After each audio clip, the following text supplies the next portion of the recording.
I've got my coffee cup ready. I hope you have your mug filled as well, whether it is with coffee or wine or anything else. I'm so excited to see you here today. We took a few weeks off, a little summer vacation, a little summer break.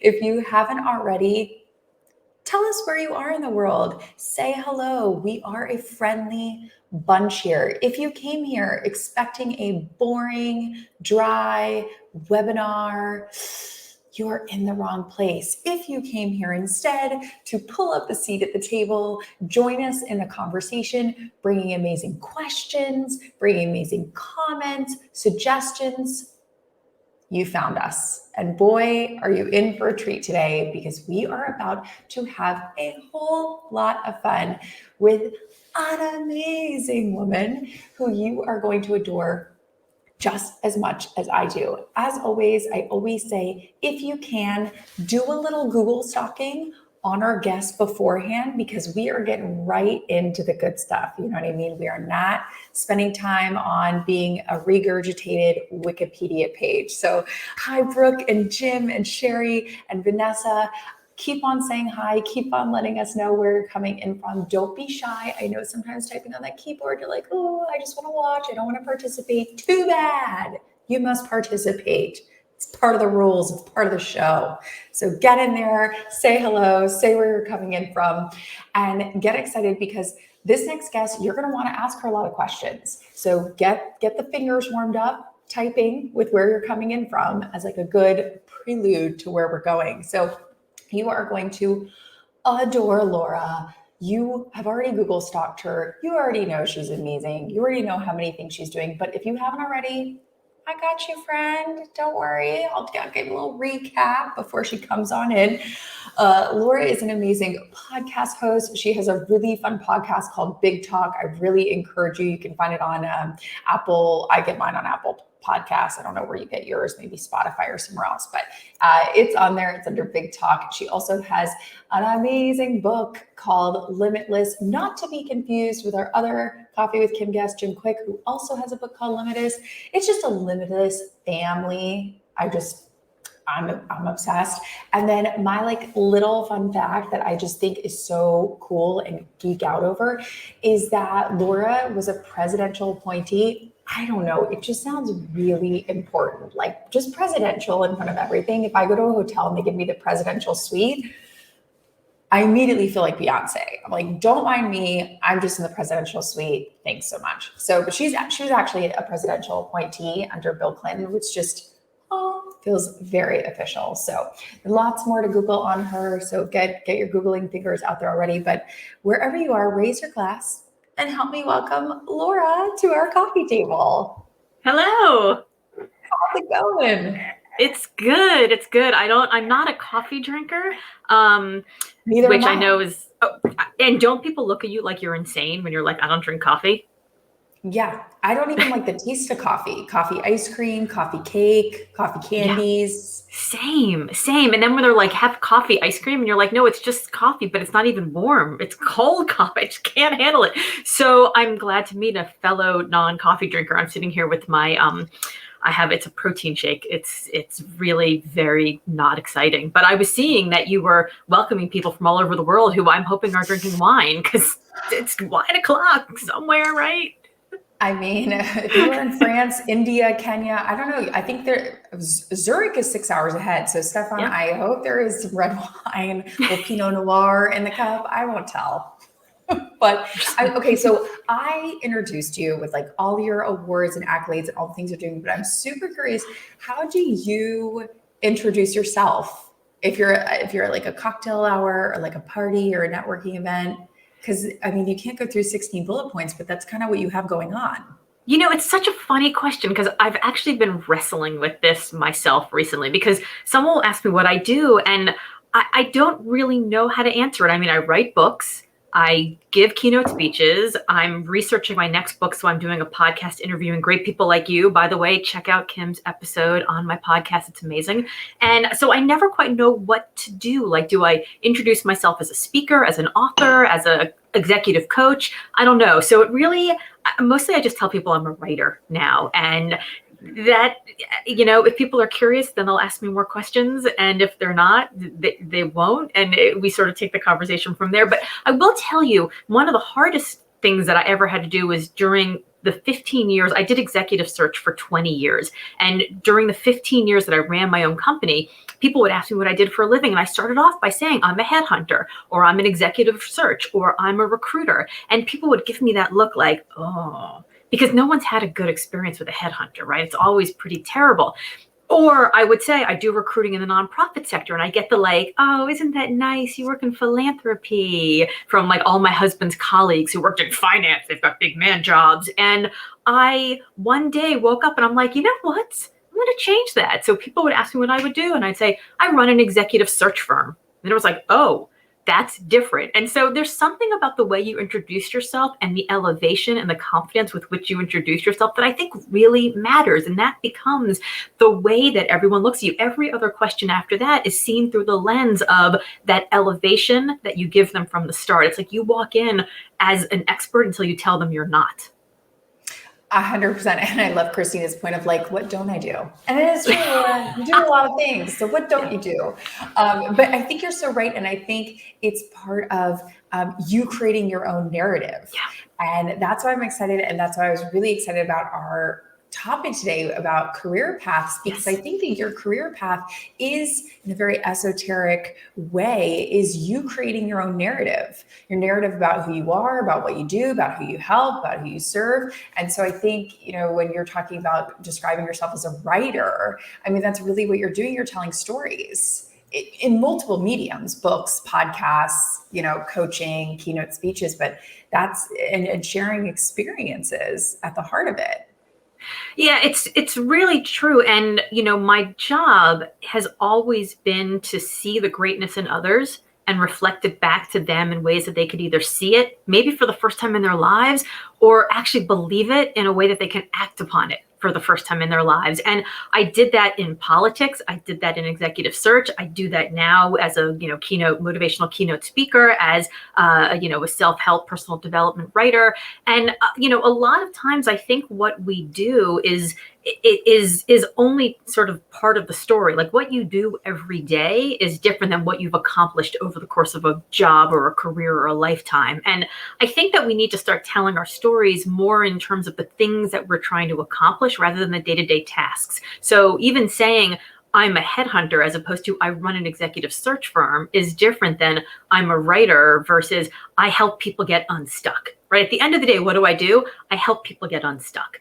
That's my job. And I do it through lots of different ways, whether it's the podcast or the, social media posts or the coaching one-on-one or speaking to 5,000 people. At the end of the day, my job is to help people get unstuck.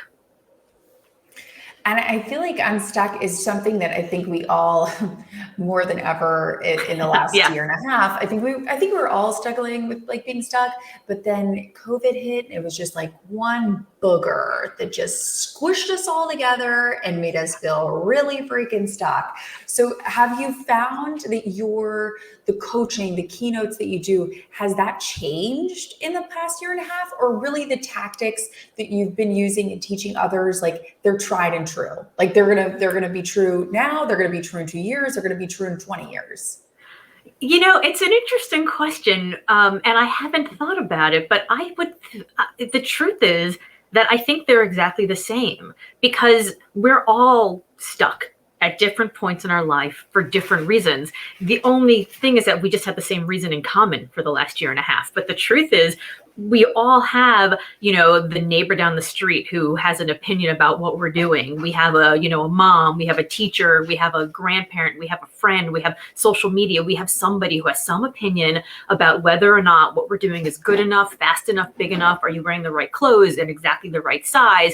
There's always somebody who has an idea. And the problem is, and this is what I wrote my book Limitless about, is that we base our idea of success on what everybody else tells us is success. Here is the path. Here are the check boxes. Go to the right school, get the right internship, get the right job, do all the right things, go for the big promotion, get the big raise. And then we get to the top, and a lot of times we look around and we're like, the top of what? Like, is this all I'm meant for? Is this all that there is? Because what happens is along the way, we discover so much about ourselves that we realize that the definition of success that actually works for us, that's actually going to make us happy, isn't the same one that everybody else has. And so I think what happened in the last year and a half is a lot of us asked ourselves this very important question.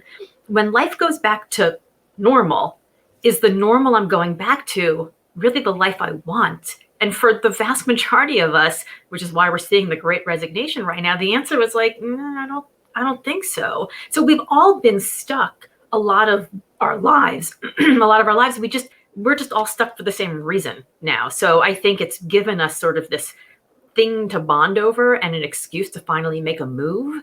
But I think people are still not sure of how to do it and when to do it and where to do it. And like, is it okay if I don't do it with all the people I was doing it with before? So I think the methodology is the same. I think the messaging is the same, but more empathy in terms of how scary it is right now is probably what I've added to the toolkit.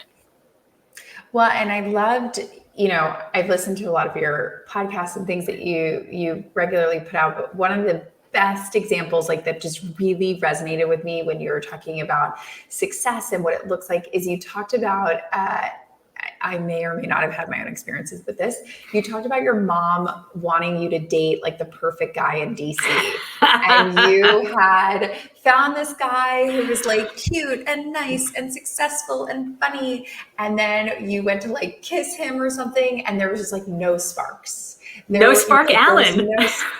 Yeah. And that to me, like, I think I work best with like analogies and like visualizations, and that totally hit home. Yeah. Because I think we've all had experiences, whether it's, me with dating where they're like, go after the nice guy, Kim. And I'm like, no, I need to go after the jerk who's super hot. Why do I do that? I don't do that now. My fiance is wonderful, but I used to do that when I was young. And so, but I think we do this so much in our career that it's, well, you're the assistant marketing person now, then you want to be the head marketing person, then you want to be the vice president, then you want to be the president. And you're like, I'm sitting here as the president of a company and an industry that I don't even like. Right. Terrible. And you have to go in every single day, like running faster and faster and faster on this treadmill when all you want to do is figure out how to get off. Like, it's not where you want to be. It's not where you're interested in being. And that actually happened to me when I was running my firm. I was 10 years into running the search firm, and I realized I didn't like search. You really enjoy it. I was interested in solving the problem of talent for mission-driven leaders, for the nonprofit sector. I wanted to solve big problems in the world. And I learned when I left the White House, I went to the best and the brightest search firm, the big marquee firm. And I learned from the greatest people how to do this work in the greatest way. And then one day I woke up and I had this moment of rage. I was like, this can be done better, different, with more authenticity and more integrity and with better ethics and more money for us, but charging our clients less. And there's this great way to do it. And I walked into my boss's office and I'm like, here's a better way. And he was like, there is the door. And, he did not understand how I was not interested in like, how do I make the most amount of money? How do I get to the top? How do I get the corner office as fast as possible? And it was like everything inside of me was saying, here's what you want to be doing. And everything outside me was saying, here's where you want to be being. And the doing and the being didn't really work together inside of me. I wasn't in consonance, right? I was everything inside of me was like organ rejecting, like, this can't be what I'm here for.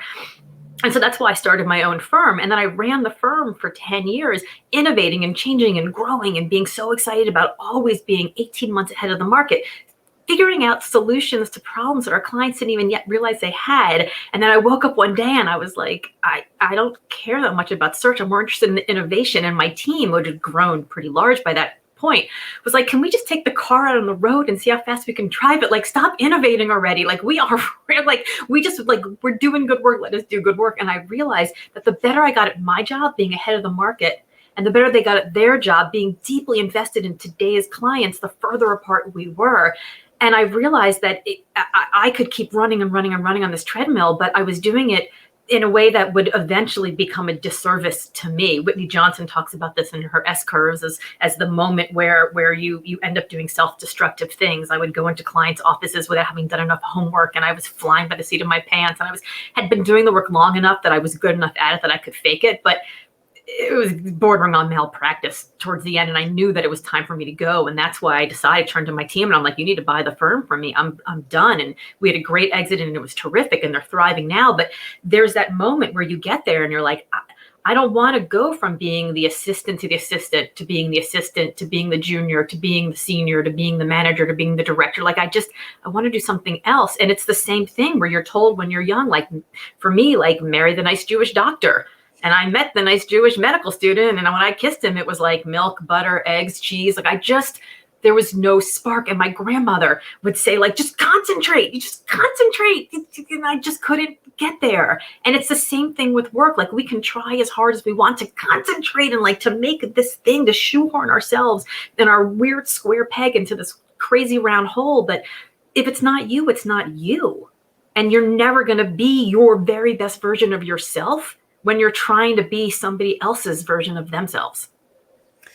It's so true. And Rachel makes an interesting point here. You know, you did that in a point in your life where you were older. You weren't 25 years old. You had people counting on you. You know, you talk on Instagram all the time about your amazing son. I know you're going to be in Texas Yes. soon, where I am. So, you know, do you find that, you know, whether it's executive coaching or maybe keynote speeches, or to Rachel's point, just as you get older and more people are counting on you, sons, daughters, family members, that gets harder? And if so, what are some tactics or tips that you've given people that can help them either think about it or find themselves getting unstuck at a point where they do have maybe more people relying on them?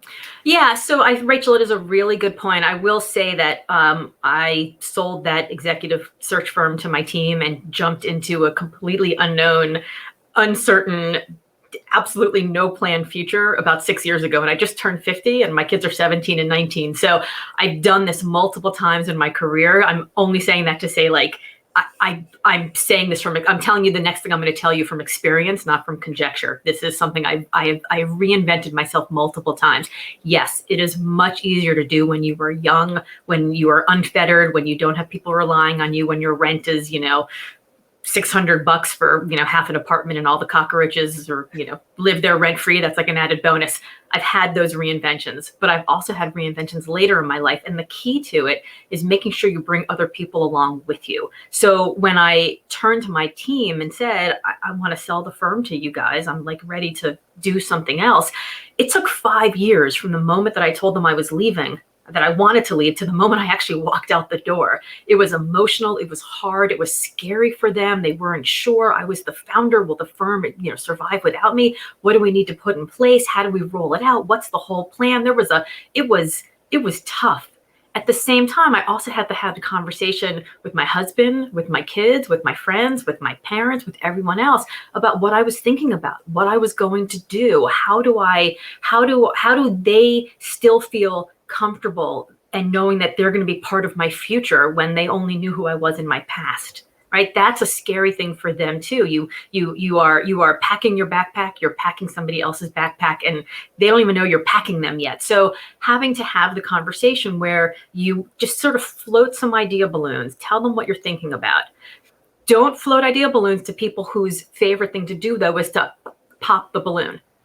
Wait on those people. So you have some of your plans, do some thinking, bring some people along with you who you know are going to add to momentum. Ask them questions. What would it feel like if? What do you think about this? I'm kind of, musing about this idea. I would love to get your thoughts. Don't ask them for their opinion, yes or no, because it's scary and people's knee-jerk reaction is no. So it's taking some time early on. And then the last piece of it I'll say, and this is just the economics of reality, we all have to deal with it.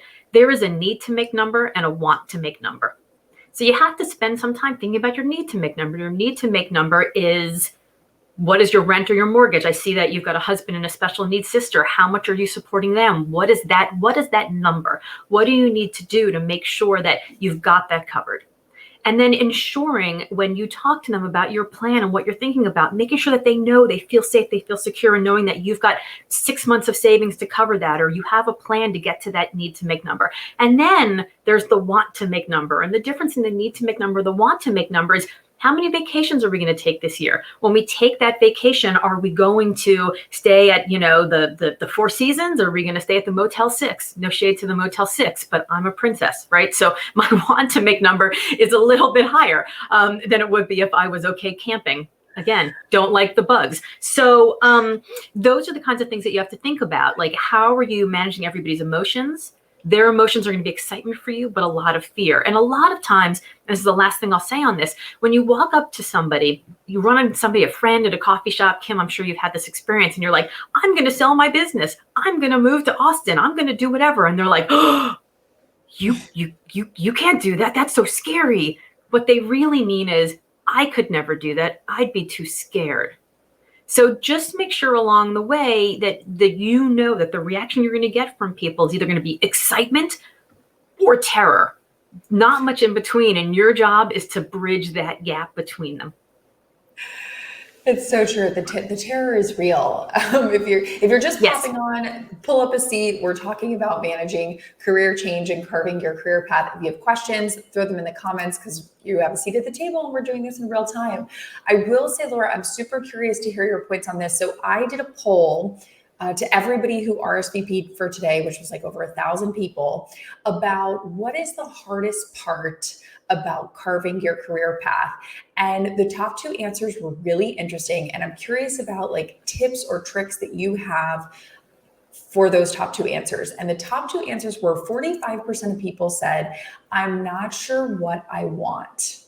I'm not sure what I want and when it comes to my career. And the second one was, I don't know how to move forward, which is a little different, because it tells me that they have something in mind, but they're just like, they don't even know how to get there. They don't even know how to make the first step. So when people come to you with those 2 scenarios, what are some pieces of advice that you can give them? So I wrote my entire book based on this question of, I'm not sure what I want. And what I will say is, we're not sure what we want because the outside world tells us what we should want, and it just doesn't feel right. So we don't know how to move forward because we're like, that's what they're telling me, and it's not quite right. And, it's not gelling. There are those moments, and there's a great Harvard Business Review article called The Fundamental State of Leadership, where it talks about those moments when you are at your very best. You are using the things that you do best to solve a problem you actually care about. And you're being rewarded for solving that problem in a way that's personally meaningful to you. Could be karma, could be financial, could be career trajectory, whatever it may be. Those are the moments when you are your fundamental best version of leadership. And it could be loud on stage. It could be quiet, in the back room working on a budget or a PowerPoint presentation. It could be, a really difficult, intractable problem. It could just be helping people, like, things that are popcorning up all around. But those moments where you are just walking through walls, you're leaping tall buildings, those are the moments when you are absolutely limitless, right? You are your very best version. And we only find those moments when we're actually doing the work we care about. And the problem is that we are told our entire young lives, go get the career that's going to pay you the most, that's going to have the fanciest title, that's going to have the best career trajectory, that's going to have the most career stability. Whatever the things are that we're given a list of factors. When I was in search, we used to say that there were 8 motivating factors that would convince anybody at any time. If you picked up the phone, you got them on, and you're like, hey, Kim, let me tell you about this job. Would you be interested? I would listen in the stories that you're telling me for things like, do you care about the mission of the company? Do you care about the skills that you're going to learn there? Are you inspired by the leadership? Is the geography interesting? Things like that. How prestigious is the brand? How good will it look on your resume? How long is your commute? Of course, money is one of them, but money is never the top one. It is for some people at some points, but it's usually like number 2 or number 3. Sometimes it's even lower. And so we would listen for those things. But the problem is when we were given that list, when we were in high school, when we were in college, wherever we were never actually told to prioritize that list in a way that works for us. And so the reason that we don't know what we want is because we're being told, go bigger, better, faster, more, when what we might want to do right now in this time is sort of smaller and quieter and less, because we're focusing on raising a family or taking care of a sister or, whatever the case may be. It may be that this is the moment in our lives where people are like, just, it's hard. There's a pandemic, just self-care, mental health, all very important things. But you may be like, I'm ready to go. This is my moment, right? So everybody's got a different cadence and a different timing, a different function. And so I wrote Limitless to talk about this idea of consonance. How do we find the careers that allow the what we do to match who we are? And we can talk about this more, but in it, I talk about the 4 parts of consonance, which are calling, connection, contribution, and control. So calling is that thing that gets you out of bed in the morning, the thing you care about, this gravitational force, a leader that inspires you, a cause that you want to serve. Connection is, does your work actually connect on a day-to-day basis to that calling? Contribution, whereas connection's all about the work, contribution's about you. How does this work allow you to, how does it contribute to the life that you want to live? Does it provide the money for the lifestyle you want? Does it give you the hours for the flexibility you're looking for? Does it allow you to manifest your values on a daily basis? How does it contribute to that life that you want? And then last is control. How much personal control, how much personal agency do you have over how much this work connects to your calling and how much it contributes to your life? And so when we think about, I don't know what I want, really the question is, what's going to give you consonance? What's going to allow you to find that fundamental state of leadership? It may be that right now what you want is to go flip burgers and to come home because you just are super invested in your family right now. You don't want to have this thing hanging over your head. Like, we all have different ideas of what makes work valuable, but we have to start thinking about what makes work valuable to you. Personally, you, like interesting, unique, special you. So that's the, like, how do I figure out what I want is to not, you don't walk into a store and say, let's see what they have. I'm going to go buy some outfit here, right? You're going to walk in and you have a very specific idea of the style that you have, and you go and you look for that. The problem is we have to figure out what our style is, and that is finding consonance. So that's the first question. The second question is, I don't know what to do next. I don't know where to go. And that's a very easy answer. That's a quick answer. Informational interviews.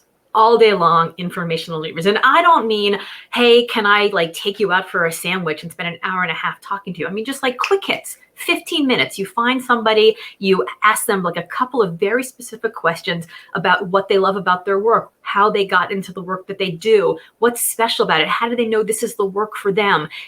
Find people who have interesting lives and interesting bios, and if they're doing work that seems like it lights them up and it fascinates you.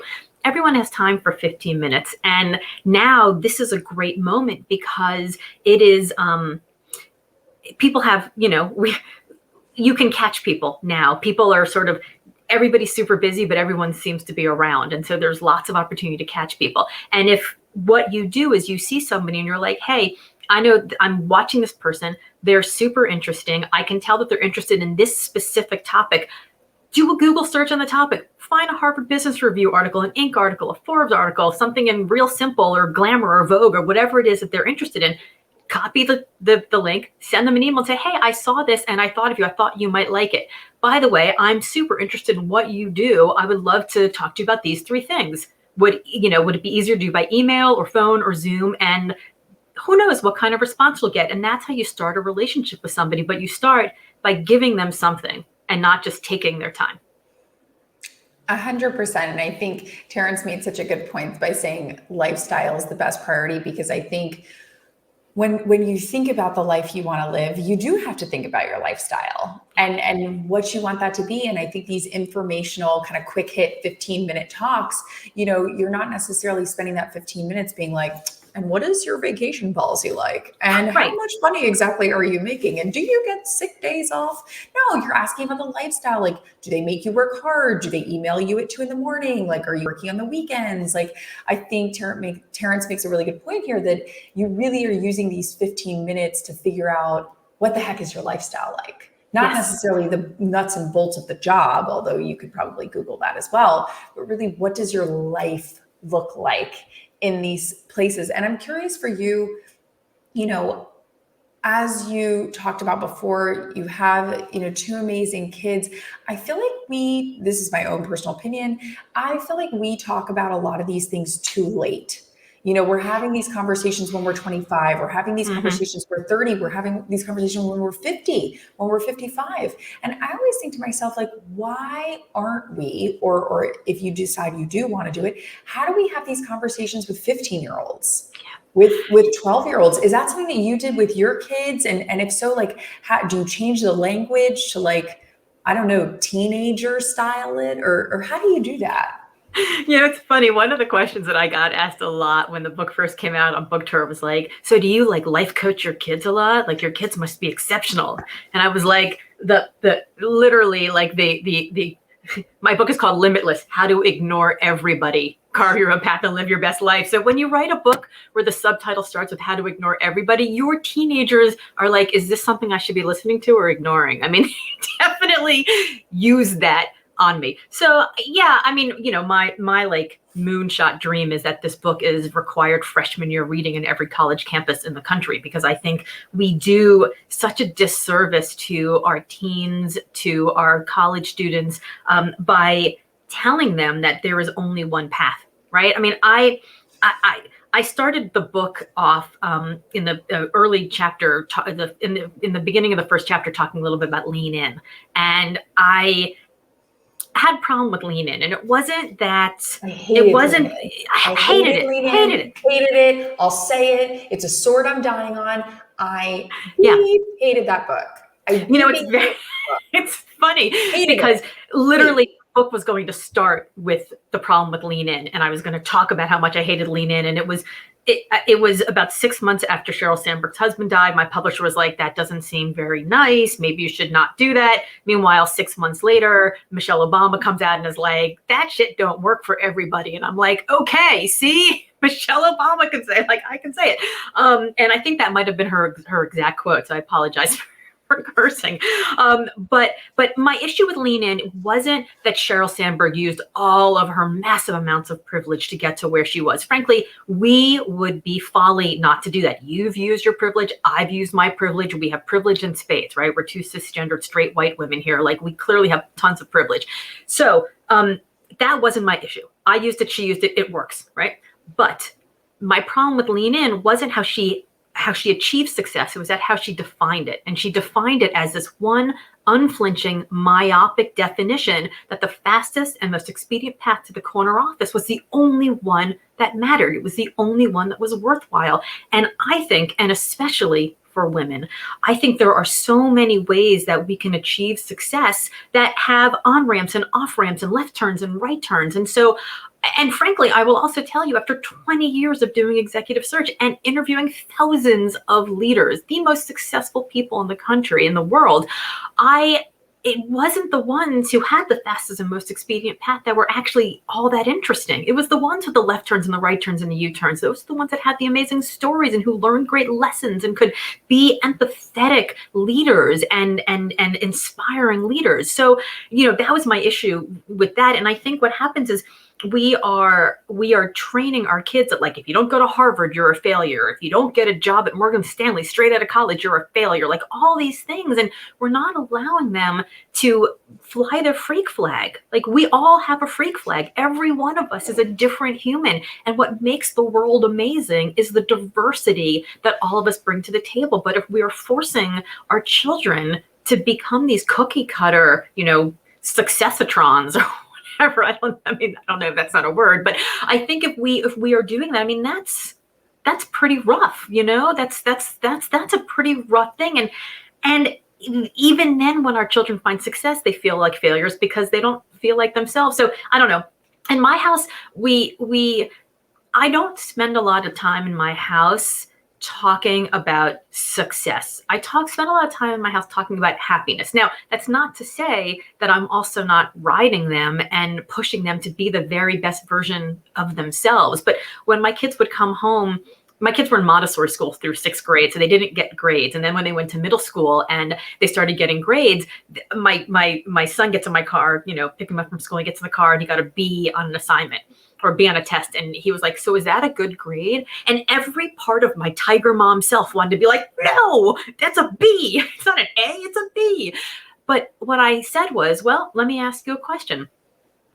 Does the B reflect, like he got like an 85% or something. So having 85% of perfection, does that reflect your understanding of the material?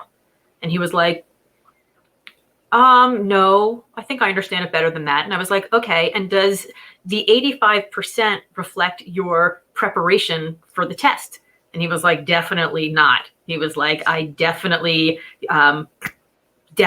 prepared more than that. I'm like, okay, so now we understand the problem. The problem is that you understand the material well, and you worked, you didn't work hard enough in the way that you needed to get an A on the test. So now we know you need to figure out study skills or testing skills. And rather than being like, you're good or you're bad, we just diagnosed the problem as something that he could solve. So I don't know. I mean, I have a complete sample set of 2 children, so take that for what it's worth. But yeah, I think we'd all be a whole lot happier if we pursued happiness and not success.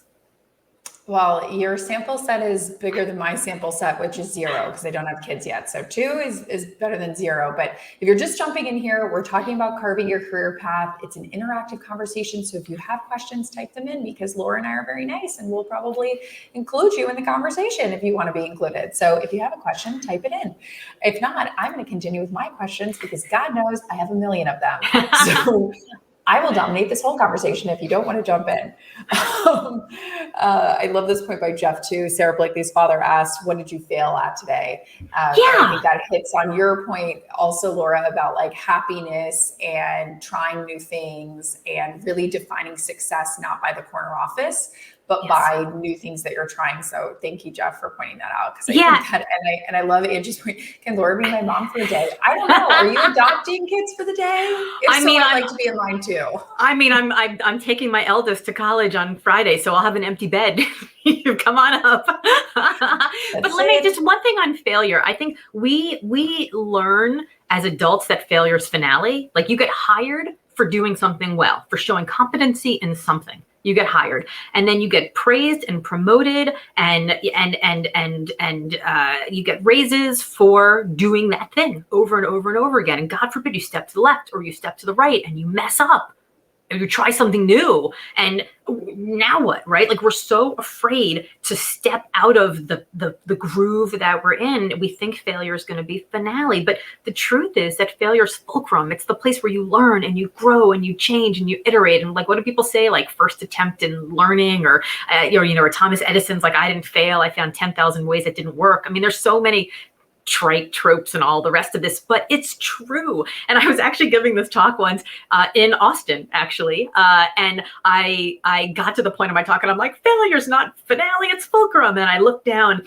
it's right in front of me, stage left, front row, was Commander Tim Kopra of NASA, who's been on 3 spacewalks. And I was like, failure's not finale, it's fulcrum.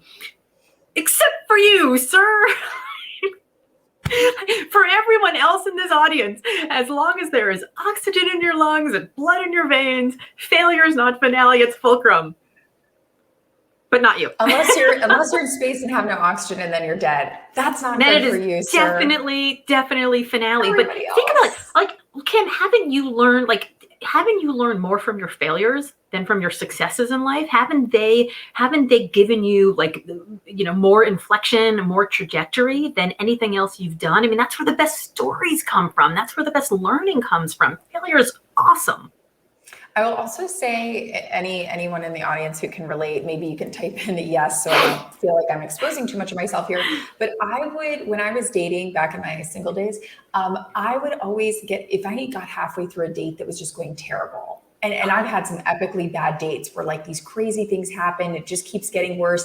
I would always kind of say to myself, let's see this through to the end, because this is going to be one hell of a story at brunch tomorrow when I get together with my girlfriends over mimosas and I sit down and I'm like, you guys will not believe my date last night and just how like crazy and wild, and he threw a drink, and it just, and because I would always think to myself, like, this is going to be a failure, but I'm going to turn this failure into like an epic story. Yes. And so actually, please drop a yes in the comments, because I also just feel like I revealed a little much about myself there.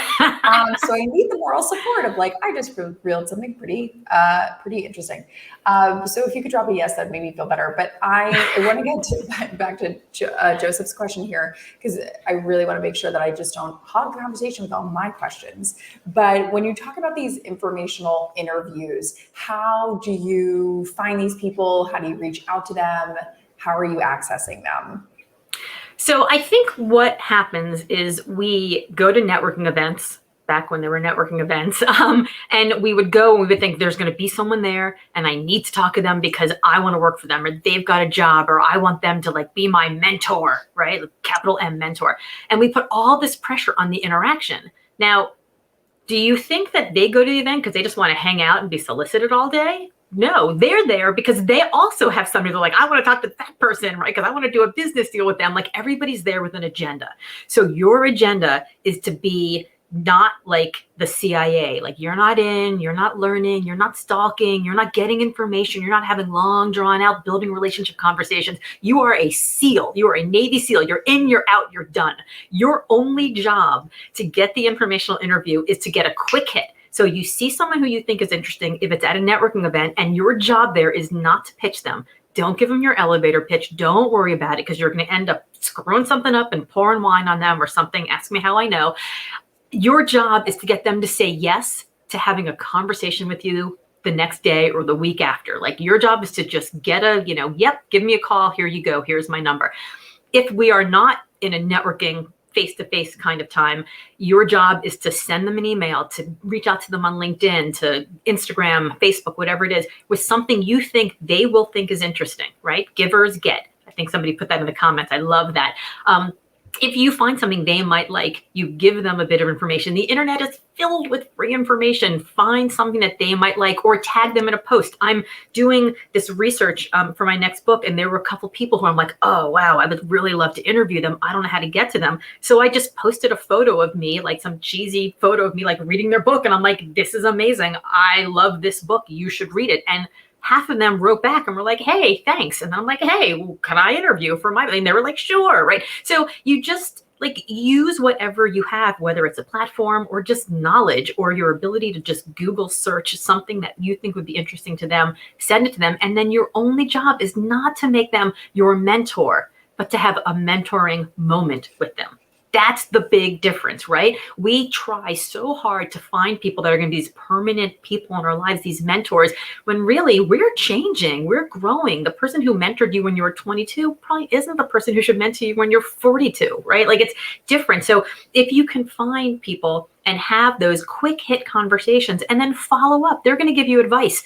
Take their advice, do something with it, follow up with them afterwards, let them know what you did and how it turned out, and then ask them another question. People love to be smart. People love to be needed. People love, like, I literally will walk out of my office, I will walk into the kitchen, and I will have two teenagers who are ignoring everybody, carving their own path and living their best life. I love it when another adult's like, I listened to you and here's what I did. And everybody has those teenagers or somebody, staff member, somebody who's not listening to them. So to want to feel loved and wanted and smart is such a gift. You can give that gift. You're not taking their time. You're giving them the gift. And for all of you who are like, I don't know, I'm nervous, I'm shy, I'm introverted, I see you. I am the same. I am actually a raging introvert. And one day somebody said to me, how good do you feel when you help somebody? I said, I feel amazing. And he said, then why are you stealing that from somebody else? Why aren't you letting other people feel amazing too? By reaching out to people and having those informational conversations. It could be an informational interview. It could just be a quick exchange of a couple questions. It doesn't have to be a big formal thing. The individual little bites lead to longer formal relationships. And you never know where they're going to go unless you start those conversations.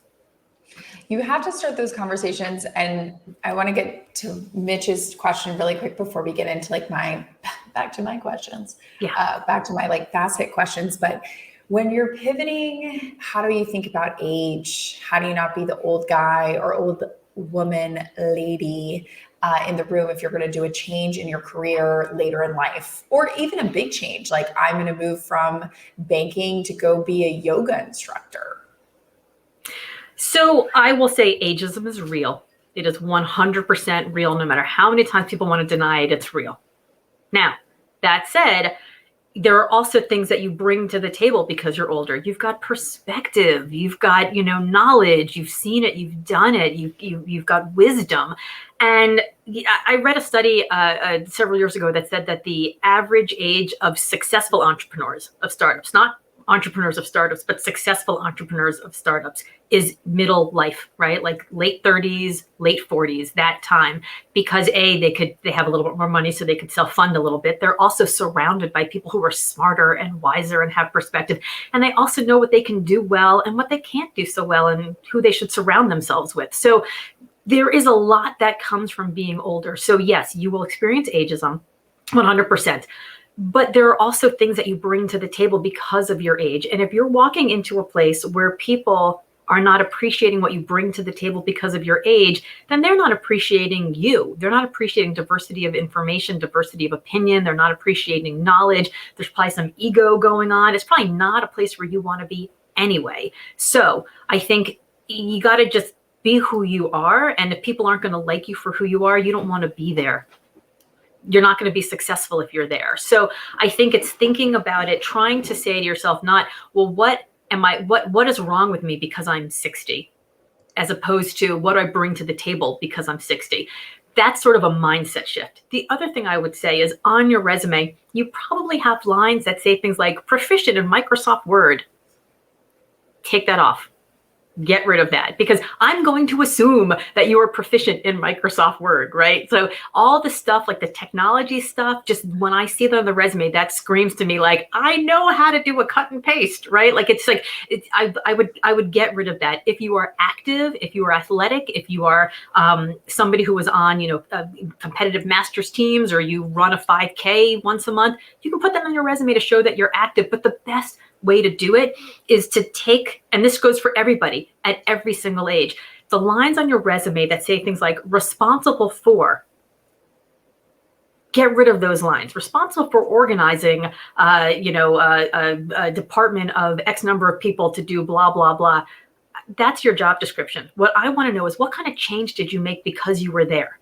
So I want to see things like saved 40% in overhead by doing blah, blah, blah. Like when you're showing me the actual result through the action and then giving me the context, as opposed to giving me just a line on the resume that could read from your position description, that shows me actual action and energy, which then goes against my I don't know, is he old? Is he tired? I'm not so sure. So that's sort of a mindset shift, and then just a very specific tactic that you can use. I love that. And it's so true. That's good for any age. Everyone should be doing that to their resumes and their LinkedIn's, which is kind of like a visual resume. Okay. I'm really excited for like the speed round questions, because I have a feeling you're just going to drop some brilliant bombs on us with these speed round questions. So I'm going to take a sip of my caffeine. And then we're going to. I feel like I should too. Okay. What is the best thing that you have started using lately or doing lately that you absolutely love, are obsessed with, and you're sort of telling everybody about? Like, I love this app, or I love this show, or I love this thing that I started doing or using or buying or having. Sleep. That's it. Sleep. I have been working very, very hard. And maybe this is because, shout out to my other old people here, I got perimenopausal thing going on, and I'm like awake during the night, and some nights I'm freezing and some nights I'm sweating, and who knows. But I am in the midst of training for the Boston Marathon, which is happening in October this year. Usually it's in April, but I decided that I was going to do this. So I am physically capable of making it 26.2 miles. I'll probably have to walk a whole bunch of it, but the only way I'm going to get from here to there uninjured is recovery, sleep, rest, hydration, eating well. But sleep, I feel like sleep it solves all problems. So I've been working very hard at sleeping. at sleeping. I love that. I think, wasn't it Ariana Huffington who wrote a whole book about sleep?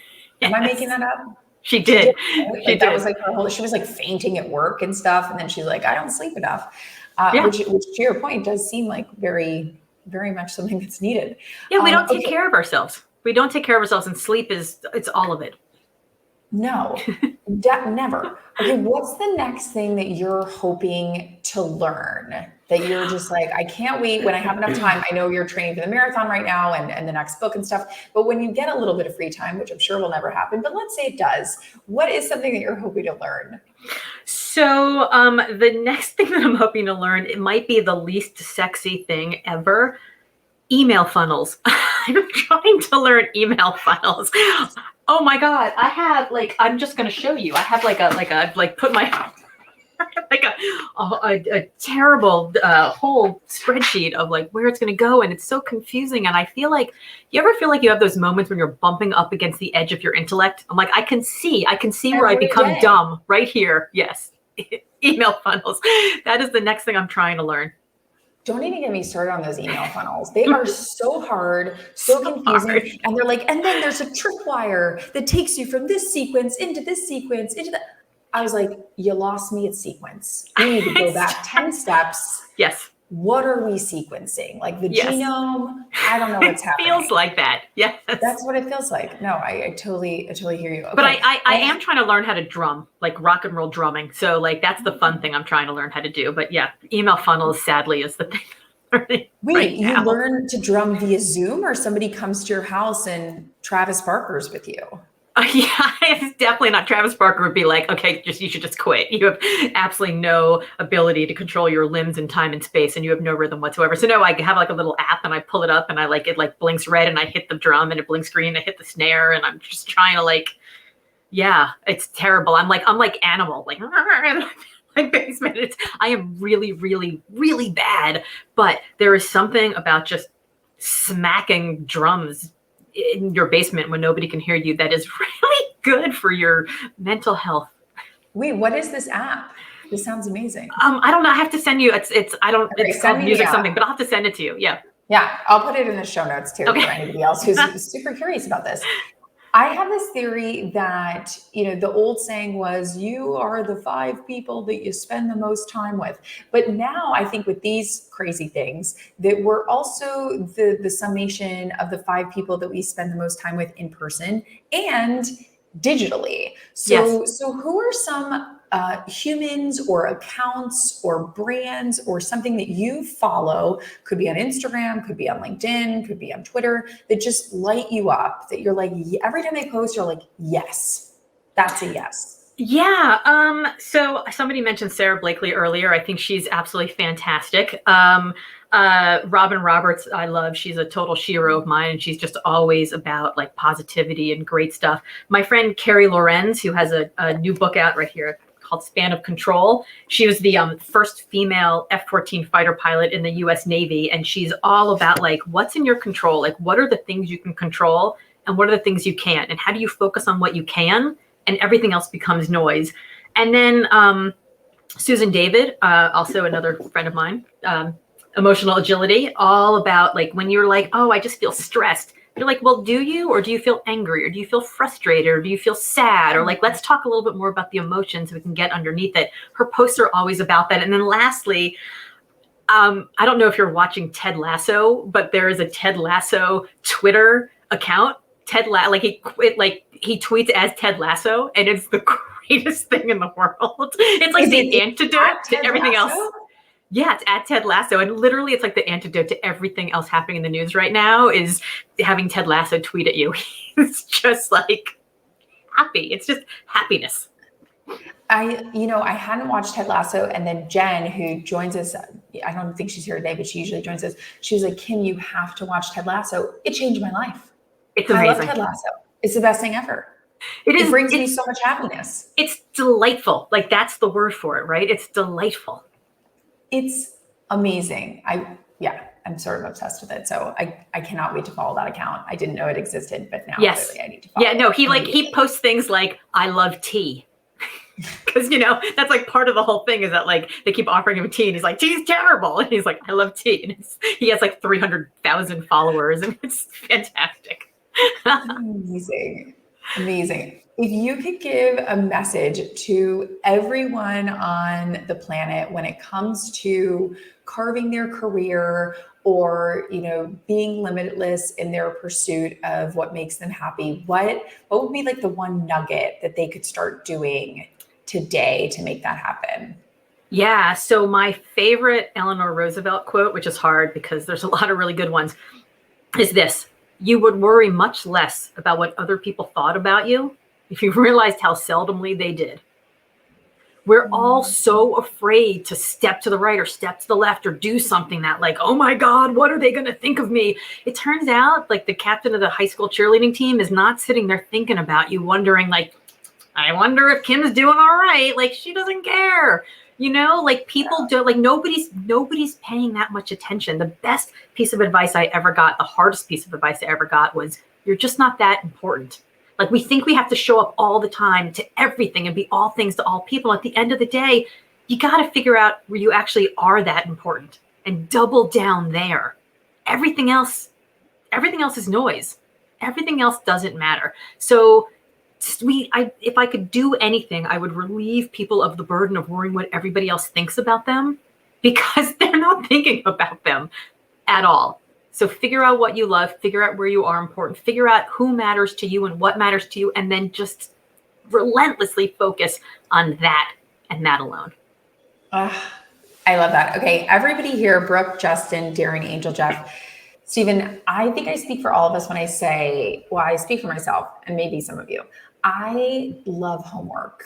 I love homework. I feel like the Laura learning shouldn't stop when this ends. So what is something that all of us should do this week? It could be a podcast. I will shamelessly say we should all listen to your podcast, but we'll see what you say. Like, what is it, a newsletter we should subscribe to? Is it a podcast episode we should listen to? Like, what is our homework assignment from you for this week? It is very easy and it'll take you literally 3 minutes.